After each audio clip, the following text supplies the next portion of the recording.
My next guest wants to sue Al Gore for fraud. He hopes a legal challenge will settle the global warming debate once and for all. He's John Coleman, and he founded the Weather Channel. My favorite channel, has some of the hottest women there. And now he works as a weatherman for KUSI TV in San Diego. He knows warm fronts like I know cold cuts. So, John, why do you want to sue Al Gore? Well, the deal is this, Greg. We have tried and tried and tried to get a debate on global warming with scientists on the other side. Al Gore or any of the scientists behind him over at the UN IPCC, we'd love to have a debate with him, but they say, oh no, the debate is over. Yeah. Well, now there are 30,000 of us. We have 30,000 scientists, 9,000 PhDs, who have signed up to debunk global warming. And they still won't listen to us. You realize that Fox is the only cable network that'll put us on the air. CNN won't. That other thing, MSNBC, it won't. CBS, ABC, NBC, they scoff at us. We can't get on the air. If it weren't for the internet, you wouldn't even know I existed. Yeah, no, that's so, true. The whole deal is that somehow we have to be heard. So we figure maybe a court of law. Now, let me ask you, do you think, why hasn't Al responded to you? Is he scared, or is he just pretending you don't exist? Well, I think he regards us as just a little gnat. After all, he's a former Vice President of the United States. He's got an Oscar. He's got a Grammy. He's got $100 million.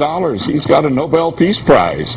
I'm going to scare him? I wish. Now, you say in a lot of your writing that global warming is a scam. Why do you think that?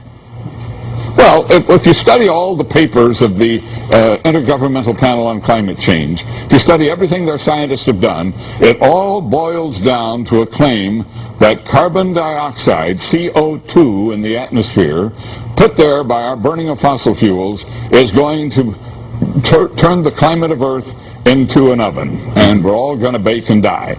Well, that's sheer nonsense. We have been burning fossil fuels for 100 years. And what have we done so far? We might have raised the temperature by 1/10 of 1 degree, maybe. CO2 is a natural compound in the atmosphere. It's not a pollutant. No, plants have to have it. It's like water vapor. Every time I breathe out, I create it. It is no big deal, and it's certainly not going to end the world. No, if you believed what the global warming freaks are saying, it's something so evil, but it's no different than basic water vapor. I mean, it's just a substance that's out there. But I got to ask you, because there is so much science out there that's saying that this is purely hypothetical nonsense, why did it become such a widely held belief? Why is global warming so, I don't know, easily embraced by people in Hollywood, by people in the media? Well, it's the most amazing part of the story, really. How did it become such this huge accepted scam?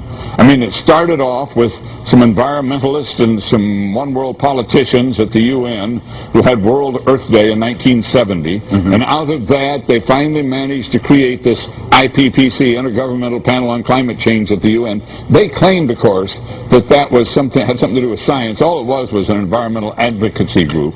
Then Al Gore learned a little bit about CO2 in college. One course, learned a little, and all of a sudden he became an expert. So he becomes vice president. The UN starts foisting this thing on us, and the media, which loves a crisis, loves to tell us that the world is coming to an end, the media jumped aboard, and once the media was aboard, so you got the UN, you got Al Gore, you got the media, what are the politicians going to do? They follow. What's interesting is almost with every issue, you're allowed some kind of debate or dissent, and this is worse, actually, worse than any kind of religion where you're not allowed to dissent. You can't say anything without being called an idiot or crazy. It's become a religion. That's exactly what it's become, an environmentalist religion. And of course, green and environmentalism is a wonderful thing. I'm an environmentalist, but wait a minute. You're not going to turn me into an extremist, and you're not going to get me to tell a lie to try to accomplish an environmental goal. That's exactly what they're doing. Speaking of goal, what does a hockey stick have to do with all this? Well, this goes back to the start of it all. A professor at American University named Michael Mann created a graph of temperatures through millennium flatlining and then shooting up at the end, the shape of a hockey stick.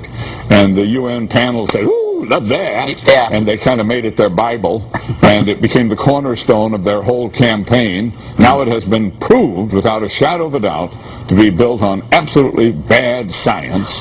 You can put any data into that formula, and it'll come out a hockey stick no matter what. Well, you know, John, the whole thing was manipulated. John, I'm actually looking forward to the return of the Ice Age, because I know that's going to be the next catastrophe, probably in the next decade. We got to run. Thank you, John Coleman, founder of the Weather Channel, my favorite channel, aside from Fox News Channel.